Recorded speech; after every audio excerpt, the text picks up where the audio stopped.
এবার একটু খেয়াল করেন, যখন আমি এখানে বিম দিয়ে হচ্ছে কলামগুলোকে যুক্ত করলাম, সাপোজ এখানে আমি নিচের দিকে একটু দেখাই আমি।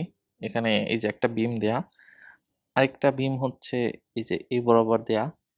এই বিমগুলো দিয়ে যখন আমি এই কলামগুলোকে যুক্ত করলাম, আচ্ছা এখানে একটু বলে নেই আমি বাকি যে ২ টো কলাম, এই কলাম এবং হচ্ছে আ এই কলামটা থেকে এই কলাম।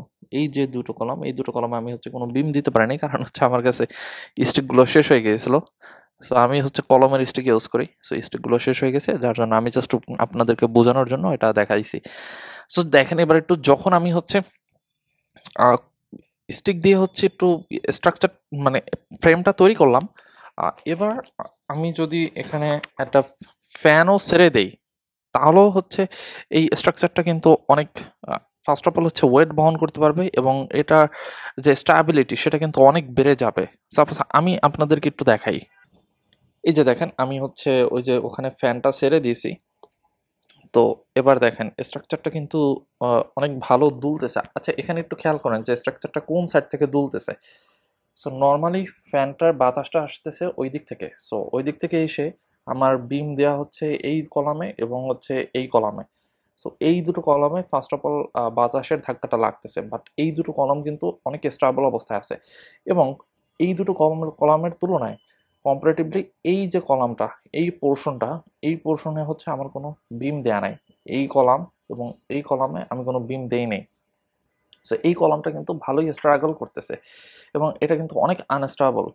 বাট যেহেতু আমি ৩টা কলামে বিম ইউজ করছি, অর্থাৎ ২টা ইয়াতে ২টা বিম ইউজ করছি যেহেতু এই ২টা এবং এই ২টাতে।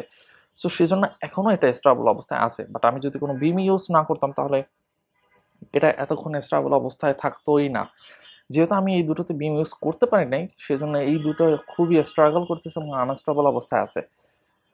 সো এই দুটোতে যদি ইউজ করতাম তাহলে সম্পূর্ণ স্ট্রাকচারটা স্টেবল অবস্থায় থাকতো। সো এটার মাধ্যমে আমি দেখালাম যে বাতাসের ধাক্কাটাও সে হচ্ছে অ্যাবজর্ব করতে পারতেছে যখন আমি বিম ইউজ করতেছি। এবার আমরা হচ্ছে একটু লোড টেস্ট করি, দেখি যে কতটুকু ভার সে নিতে পারে। আমি হচ্ছে এবার ফ্যানটা বন্ধ করে দিলাম এবং আমি এটার উপর হচ্ছে আহ, ভারগুলো লোডগুলো দিতে থাকি। এটা একটা কলম দিলাম, এটার ওয়েট হচ্ছে 10 থেকে 15 গ্রাম হবে হাইয়েস্ট। তারপর আমার একটা পেন ড্রাইভ আছে, পেন ড্রাইভটা একটু দিলাম। সো এখনো সে স্টেবল অবস্থায় আছে, এখনো স্টেবল। আচ্ছা এবার একটু দেখেন আমি যখন লোডটা দিতেছি, আমার হচ্ছে এই যে সাইডটা, এই সাইডটাতে কিন্তু বিম দেয়া, দেখেন এই সাইডে যখন লোড দিছি তখন কিন্তু কোনো চেঞ্জ হচ্ছে না বা ভালোই সে সহ্য করতে পারতেছে। এই সাইডেও বিম দেয়া, এই সাইডে যখন দিচ্ছে তখনও ভালোই সহ্য করতে পারতেছে। বাট যখন আমি এখানে দিতেছি তখন হচ্ছে এটা কিন্তু খুবই স্ট্রাগল করতেছে। কারণ এই সাইডটাতে আমার বিম দেয়া না এবং এই সাইডটাতে, এই ২টা সাইড দেখেন বেন্ড হয়ে গেছে একদম। বাট এই দুটো সাইড এখনো স্টেবল অবস্থায় আছে। সো আসলে যারা আমরা বিম ছাড়া ছাদ দেই তাদের জন্যই এই ভিডিওটা তৈরি করা। সো অনেকেই দেখি বিম ছাড়া ছাদই দেয়। সো বিম ছাড়া ছাদ দেওয়াটা আসলে খুবই ভয়াবহ এবং এটা নিজের জন্য নিজের বিপদ ডেকে আনা।